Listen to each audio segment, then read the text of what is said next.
Kim Pehlke, Region 6, Doss High School, 1988. Kim Pehlke was a standout player at Doss High School, dedicated to the work ethic it takes to become a Hall of Famer. She started her career in 1984 with a new coaching staff determined to build a championship-level program. This led to a KHSAA Sweet 16 championship game in 1987 versus Laurel County. Doss lost in a heartbreaking close game. Kim was named to the All-State Tournament team that same year and to the Courier Journal All-State Team in 1987 and 88. Her high school career culminated when she was named Kentucky's Miss Basketball in 1988.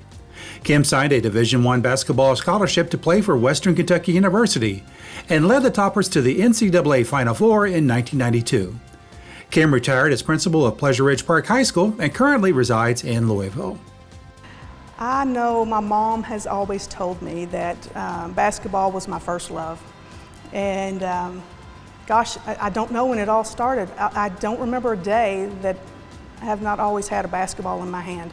Just playing with my older brother and his friends, needing to be able to play with them, I have to be faster. I have to be able to jump higher. I have to be able to get my shot off quicker.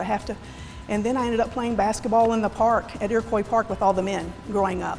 My first times getting in was because my brother and his friends came up there and I got to be part of their team. But then after that, I was able to go up there and play after they had seen me play. And the guys would say, I'm gonna take her. I saw her play last week.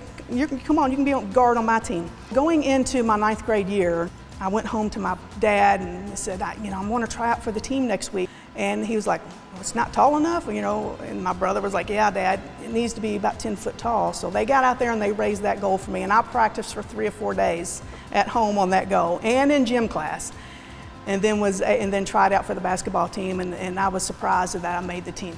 My coach was, her first year at Doss High School was my first year at Doss High School, Terry Cowan.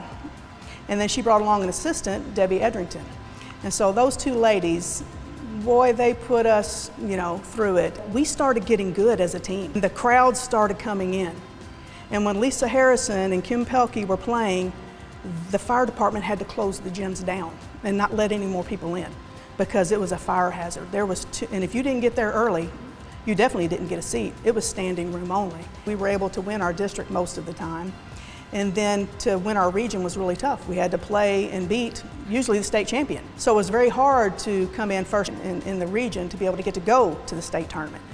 If it wasn't for the coaches, I wouldn't have improved as much as I did in high school to be the player that I became, to be able to get a college scholarship. I didn't have any idea I could play college basketball. So going to Western Kentucky, my freshman year, we were expected to be a pretty good team. Then my senior year came about at Western Kentucky. It was like my junior year in high school. We were good enough. We were going to go to the national championship. Peaked at the right time, beat Tennessee, beat Maryland, got to go to the Final Four, and then got to go to the final game. The first that Western Kentucky has ever been in the national tournament. We lost to Stanford in the final. I have 2 sons and they tease me that I'm a loser, that you lost in the national championship and you lost in the state championship. Mom, you're no good, And they joke and we tease. Basketball has taught me something about every part of my life. Whether it's being a math teacher, a guidance counselor, assistant principal, a principal of a high school, then being a mom of 2 sons, relationships, that no one person is better than the group of the whole. And that's the way it is in a family. That's the way it is at work. Everybody counts. Everybody matters. I'm so honored. I feel so appreciative. I've had such a great high school. The principal at the high school was so supportive of our team. Our coaches, our teachers, the student body came to our games and filled the stands. Such an amazing feeling. And to be able to top it all off and get to be in this Hall of Fame it brings back all of those feelings, really makes you remember that was important, and it was to me and my teammates and everything. For others to recognize that it was an important time, it's very much an honor to be in this, and I'm so appreciative.